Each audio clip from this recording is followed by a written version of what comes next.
If your partner is ignoring you, don't chase them. Do this instead.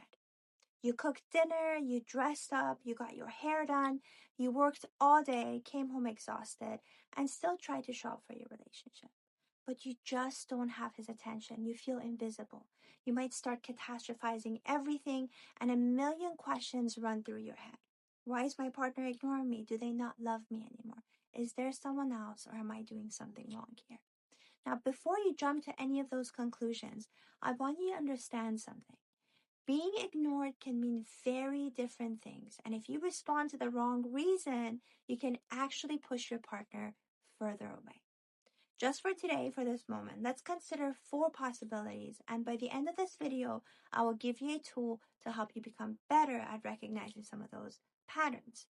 Now, first reason is that they may be overwhelmed, not uninterested. Someone can withdraw because they're stressed, emotionally flooded, they're tired, or trying to avoid another conflict. Withdrawal is not automatically proof that someone has stopped loving you. Research on couples even show that withdrawal can sometimes function as an attempt to de-escalate conflict. Now, the second reason, and one of the more common ones, is that you may be caught in a pursue-withdrawal cycle. One person may say, talk to me.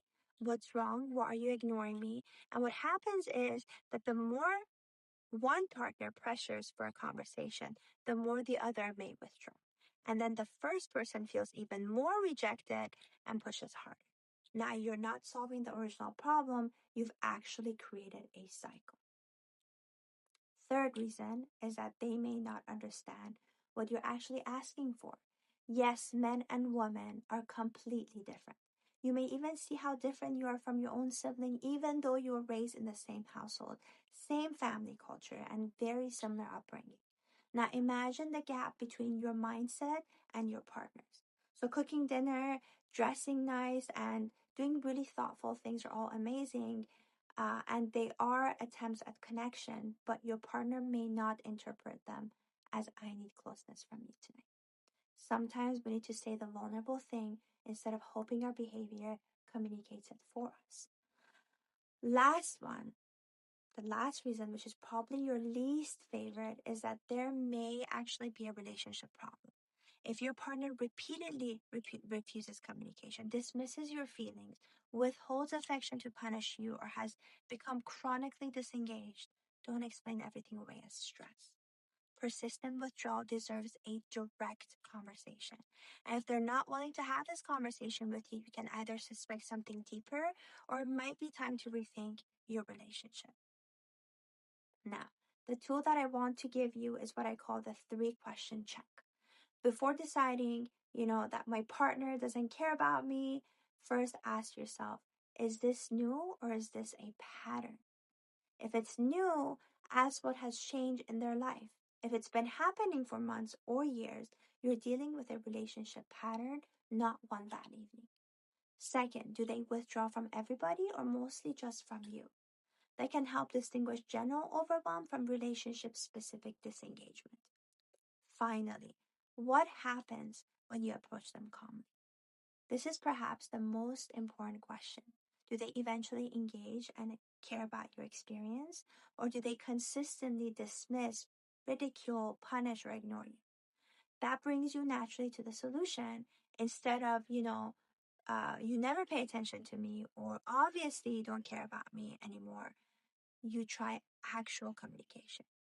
And it might look something like this. I've been feeling disconnected from you lately. I miss you. I don't want to fight. Can we have 20 minutes tonight where, we put our phones away and really talk? That changes the communication from accusation to vulnerability, plus a very specific request.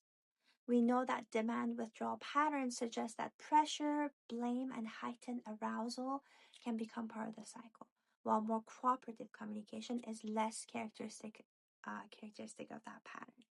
So stop trying harder to be noticed. Start getting clearer about what you need. Now, how aware are you of your own patterns? When your partner ignores you, do you chase harder, become angry, or shut down? Do you become passive, right? Passive aggressive? Do you Do you ask for proper communication? So let's continue this conversation in the comments below. This space can become our little research hub together. I'm Dr. Goli. We don't just talk about relationships here, we learn how to make them healthy. Thanks for watching.